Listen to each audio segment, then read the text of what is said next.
it important for you to discuss it? Actually, I have to apologize if I offended anyone from BBB Nice camp.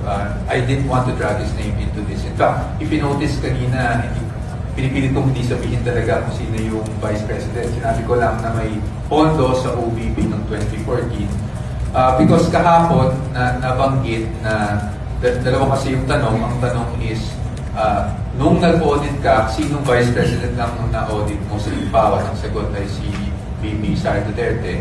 Pero yung pangalawang tanong, bakit? Ang sagot kasi ng ating testigo is because during my tenure or time in ICFAO, siya lang naman yung Vice President na may ganung appropriation. So I wanted to clarify on the second point because as you know, sa SOCMED kahapon, ang dami ko nung nakita na parang pinapalabas si VP Sara lang ang first ever Vice President na nagkaroon ng confidential funds. And that's why yesterday, di ba, hindi ko pa masagot kasi I was gonna use that sa cross today.